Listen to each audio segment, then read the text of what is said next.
Hello दोस्तों, आज हम जानेंगे जम्मू और कश्मीर के बारे में, लैंड इशू के बारे में जानेंगे कि जिसका कुछ हिस्सा जो है वो पाकिस्तान के पास है। उस हिस्से को पाकिस्तान कहता है आजाद कश्मीर और हम लोग कहते हैं कि पीओके, पाकिस्तान ऑक्यूपाइड कश्मीर। और कुछ हिस्सा जो है वो हमारे देश का हिस्सा है, इंडिया का हिस्सा है। कश्मीर एक बड़ी यूनिक प्लेस है क्योंकि it's a most militarise zone. पूरे वर्ल्ड में जितनी मिलिट्री किसी और स्टेट पे नहीं होगी उतनी हमारे जम्मू और कश्मीर में है। किसी एक पर्टिकुलर एरिया में इतने ज्यादा जवान खड़े हैं हमारे देश की लैंड को बचाने के लिए और लोगों की रक्षा करने के लिए, जैसे कि 500,000 सोल्जर वहां पे ध्यान रख रहे हैं, 300,000 आर्मी ट्रूप्स है और 130,000 सेंट्रल पुलिस फोर्सेस है। और ऐसे रफली एनालाइज करें तो 100,000 सोल्जर वहां पर है, उनकी ड्यूटी लगाई गई है। अब आप सोच सकते हो कि कितनी इम्पोर्टेंट ये प्लेस है हमारे लिए कि इतने सारे सोल्जर और ट्रूप्स वहां पे कितने सालों से खड़े हैं और लैंड को बचा रहे हैं। और इसके पीछे कोई ना कोई तो रीजन होगा, कोई लॉजिक होगा। तो इस लॉजिक को जानते हैं। इसको जानने के लिए पहले हमें ईयर ऑफ द पार्टीशन यानी कि 1947 में जाना पड़ेगा। दोस्तों, उम्मीद है कि आपको ये वीडियो अच्छी लगेगी। शेयर और सब्सक्राइब। और आपका क्या ख्याल है कश्मीर को लेके, और आप ये भी बता सकते हैं कि किसकी इधर पर क्या गलती थी कमेंट बॉक्स पे। हुआ कुछ इस तरह के, वर्ल्ड वॉर सेकेंड में ब्रिटिश लोगों को बहुत ही नुकसान हुआ, आर्थिक नुकसान ज्यादा हो गया। तो उन्होंने सोचा कि ये जो सब कॉन्टिनेंट है इधर पर अब हमारा गुजारा नहीं हो सकता है, अब हमें इधर से निकलना ही पड़ेगा, वापस चलो अपने देश। लेकिन इधर से निकलते वक्त वो लोगों ने सोचा कि हमें ये पावर तो किसी न किसी को देना पड़ेगा। तो वो लोगों ने टू नेशन की तरकीब निकाली, पाकिस्तान और इंडिया बनाया। अब बात ये आई कि ये जो पावर है किस तरीके से हम ये लोगों को देंगे। तो ये लोगों ने, ब्रिटिश लोगों ने फॉर्मूला निकाला कि जो भी मुस्लिम मेजोरिटी वाले एरियाज है, सब कॉन्टिनेंट है, वो पाकिस्तान का हो जाएगा। और जहां पे हिंदू मेजोरिटी होगी वो इंडिया का हिस्सा बन जाएगा। और जो प्रिंसली स्टेट है, जो लगभग 552 है, ये उनकी चॉइस होगी कि वो किस देश में जाना चाहते हैं, पाकिस्तान के पास जाना चाहते हैं या फिर इंडिया का हिस्सा बनना चाहते हैं। अब आपको पता ही है हमारे वल्लभ भाई पटेल ने बहुत ही स्मार्टली काम किया है इधर पर, और उनकी बुद्धि का प्रदर्शन किया है, भारत को जोड़ा है। भारत का आधा मैप जो है ना उन्होंने ही बनाया है। ब्रिटिश ने उनको कहा जो प्रिंसली स्टेट है वो पाकिस्तान के पास चले जाए या फिर इंडिया का हिस्सा बन जाए या फिर आजाद रहे। अब ये आपकी फ्री विल होगी। और ये जो बाउंड्री लाइन डिजाइन की है उनका नाम है सिरिल रेडक्लिफ। अब कश्मीर था प्रिंसली स्टेट, अब बड़ी यूनिक प्रिंसली स्टेट थी, इसलिए क्योंकि जो कश्मीर का जो पॉपुलेशन था वो मुस्लिम था। वहां लगभग 80% और 85% मुस्लिम लोग रहते थे। लेकिन उसका जो किंग या राजा था उसका नाम है हरि सिंह, वो था हिंदू। अब उन्होंने सोचा कि ना मुझे पाकिस्तान में जाना है और ना ही मुझे इंडिया में जाना है। इंडिया में क्यों नहीं जाना है, इसकी वजह ये थी कि क्योंकि नेहरू जी चाहते थे कि कश्मीर हमारे पास आ जाए और नेहरू जी के रिलेशन शेख अब्दुल्ला से बहुत ही अच्छे थे और करीबी के थे, जो कश्मीर के बहुत ही जाने माने पॉलिटिशियन थे।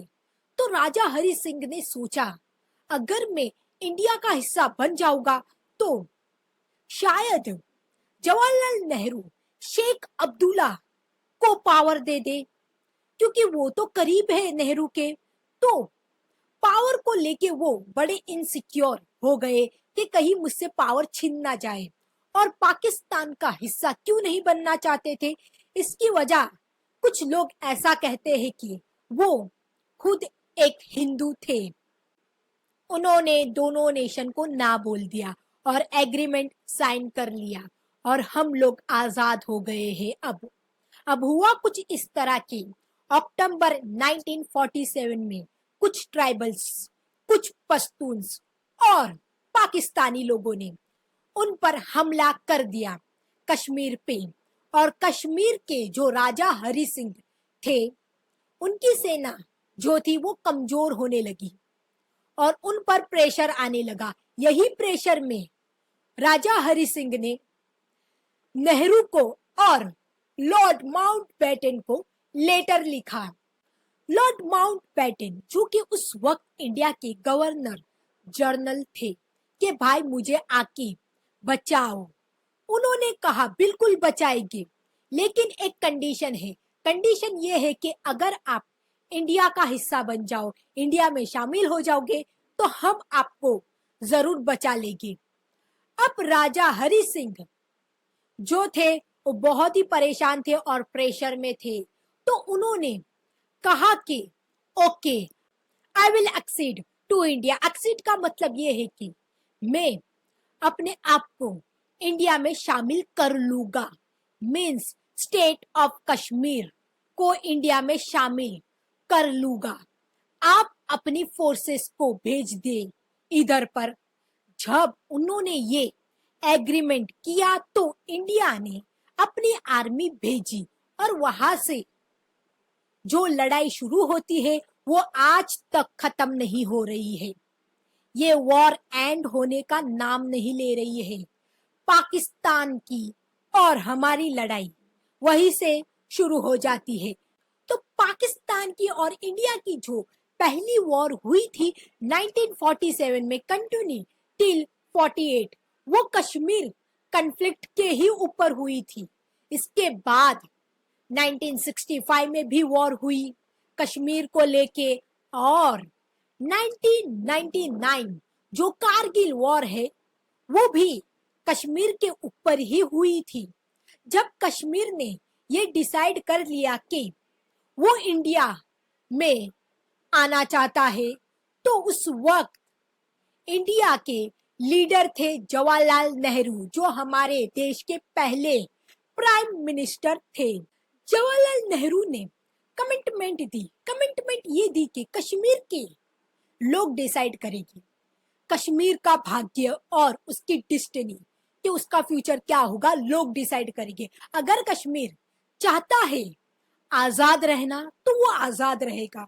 अगर कश्मीरी लोग चाहते हैं कि वो पाकिस्तान के पास चले जाए तो पाकिस्तान के साथ चले जाए, और अगर वो इंडिया का हिस्सा बनना चाहता है, इंडिया में ही रहना चाहता है, तो वो इंडिया का ही हिस्सा बना रहे। अब दोस्तों, इधर एक इंटरेस्टिंग बात है।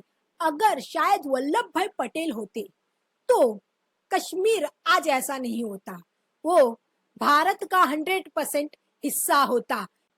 लेकिन दोस्तों, जवाहरलाल नेहरू जी ने इधर पर लोकतंत्र की झलक दिखाई है कि लोग डिसाइड करेंगे कि ये लोगों को किसके पास जाना है। लोगों को फ्री विल दी है, फ्रीडम दिया है। अब दोस्तों, कहीं ना कहीं ये गांधी जी के भी विचार है। अगर गांधी जी भी होते तो ऐसा ही करते जो जवाहरलाल नेहरू ने किया है। लेकिन वल्लभ भाई पटेल के हाथ में ये मैटर होता तो वो स्ट्रेट फॉरवर्ड डिसीजन ले लेते कि कश्मीर जो है वो इंडिया का ही हिस्सा है। ऐसे बयान और ऐसी ऐसी तरकीबें नहीं निकालते। वो कहते ठीक है, बट कश्मीर जो है वो इंडिया का ही है, हम टेक केयरिंग ले लेंगे। बाद में यूनाइटेड नेशन ने भी रेजोल्यूशन पास किया कि 1948 के अंदर both India and Pakistan desire that the question of the occasions of Jammu and Kashmir to India or Pakistan should be decided through the democratic method of a free and impartial plebiscite. Kashmir के लोगों को freedom है कि वो decide करेगी। आज तक ये मैटर सॉल्व नहीं हो रहा है, ना ही इंडिया और पाकिस्तान की वॉर खत्म हो रही है कश्मीर को लेके। और दोस्तों, बीजेपी गवर्नमेंट और मोदी जी ने कश्मीर पर फैसला किया। फैसला ये किया कि हमारे भारत के संविधान में दो आर्टिकल है, वो लागू होते हैं कश्मीर पर एंड जम्मू पर। अब वो दोनों आर्टिकल हटा दिए, आर्टिकल 70 एंड 35A। अब 370 आर्टिकल क्या कहता है? वो ये कहता है कि सिवाय 3 डिपार्टमेंट के, जो है डिफेंस, एक्सटर्नल एंड कम्युनिकेशन, इसके अलावा कश्मीर की गवर्नमेंट अपना सारा करता धरता खुद डिसाइड करेगी। और आर्टिकल 35 बड़ा ही इंटरेस्टिंग है। आर्टिकल 35A ये कहता है कि कश्मीरी गवर्नमेंट डिसाइड करेगी कि कश्मीर के लोग कौन हैं और कौन परमानेंट लोग हैं। अब जो लोग परमानेंट लोग नहीं हैं, वहां के रहवासी नहीं हैं, वो सिटीजन नहीं है कश्मीर के, तो वो लोग जो है उनको शिक्षा नहीं मिलेगी, वो वहां पर प्रॉपर्टी नहीं खरीद सकते और ना ही वो वहां पर नौकरी कर सकते हैं, उनको नौकरी नहीं मिल सकती है। अब ये आर्टिकल हटा दिए हैं दोनों के दोनों। तो कुछ लोग ऐसा भी कहते हैं कि ये जम्मू एंड कश्मीर के लोगों पर अत्याचार है, उनके हक छीने जा रहे हैं। जब ये दोनों आर्टिकल खत्म कर दिए, हटा दिए, तो ऑफ कोर्स जो कश्मीरी हिंदूस थे तो उनके पास राइट आ गए। अब वो वहां जाके प्रॉपर्टी खरीद सकते हैं, वहां जाके नौकरी कर सकते हैं और वहां एजुकेशन प्राप्त कर सकते हैं। तो ये कश्मीरी लोगों को लगा कि हमारे हक पर ये लोग डाका डाल रहे हैं, हमारे हक छीन रहे हैं, हमारे जो राइट्स है वो सब हमसे छीने जा रहे हैं और हमारी प्लेस पर कब्जा कर रहे हैं। जिसके बाद आपने देखा होगा कि कर्फ्यू लगा दिया, प्रोटेस्ट भी किया कश्मीरी लोगों ने। मेरा ये ख्याल है कि कश्मीरी लोगों को डिसाइड करने दो, जैसे जवाहरलाल नेहरू ने छोड़ा था वैसा अब उन पर छोड़ दो और उन्हें फ्री विल दो। वो पब्लिक और कश्मीरी लोग डिसाइड करेंगे हमको किसके साथ जुड़ना है। भारत के साथ जुड़ेंगे तो बहुत ही अच्छी बात है, भारत के साथ जुड़ेंगे तो वो लोगों को सेफ्टी भी मिल सकती है, लेकिन जोर जबरदस्ती से नहीं करना चाहिए। लोगों की फ्रीडम भी बहुत इंपॉर्टेंट है, फ्री विल। एक एक्स्ट्रा बात, कश्मीर के ऊपर भलती सुलती मूवियां बनाते हैं, कुछ भी कहानी बना के लोगों को दिखाते हैं कि इस तरीके से हुआ था, वो हुआ था। ऐसी मूवियां जो होती है वो लोगों का ब्रेन वॉश करती है और ऐसी मूवी नहीं बनानी चाहिए। और वो लोगों की फ्रीडम है, कश्मीर वाले लोगों को हक है और उनका राइट्स नहीं छीनना चाहिए। कश्मीर कितना खूबसूरत स्टेट है और हम इंसान लोग नेचर की खूबसूरती को बिगाड़ रहे हैं। एक इंटरेस्टिंग बात इधर पर यह है कि अमेरिका के लिस्ट में बहुत सारे स्टेट थे जापान की कि कहां पर हम न्यूक्लियर या एटम बॉम्ब फेंके, और उस लिस्ट में कोइटो नाम की सिटी भी थी, वो भी हिस्सा था उस लिस्ट का। लेकिन यूएसए के सेक्रेटरी ऑफ वॉर ने डिसाइड किया कि कोइटो को लिस्ट से हटा दिया जाए। हमको पता है कौन सी सिटी पर बम फेंके, हिरोशिमा और नागासाकी पर। अब कोइटो तो उन्होंने रिमूव किया, लेकिन सेक्रेटरी ऑफ वॉर ने क्यों रिमूव किया? इसकी वजह ये थी कि वो वहां पर हनीमून बनाने गया था। तो उसने देखा कि कोइटो बहुत ही खूबसूरत है और रिचेस्ट है कल्चर वे से। वो बिलीव करते थे कि कल्चर को डिस्ट्रॉय नहीं करना चाहिए, संस्कृति को खत्म नहीं करना चाहिए। कोइटो था वो बच गया। कश्मीर भी बहुत खूबसूरत है, वो भी रिचेस्ट है कल्चर वे से, उसकी भी बहुत खूबसूरत संस्कृति है दोस्तों। तो हम लोग जो कर रहे हैं, बम फेंक के, पत्थर फेंक के, वॉर करके, कर्फ्यू लगा के बर्बाद कर रहे हैं उसकी खूबसूरती को और एंड कर रहे हैं उसके कल्चर को। दोस्तों उम्मीद है कि आपको ये वीडियो अच्छी लगेगी। शेयर और सब्सक्राइब। और आपका क्या ख्याल है कश्मीर को लेके?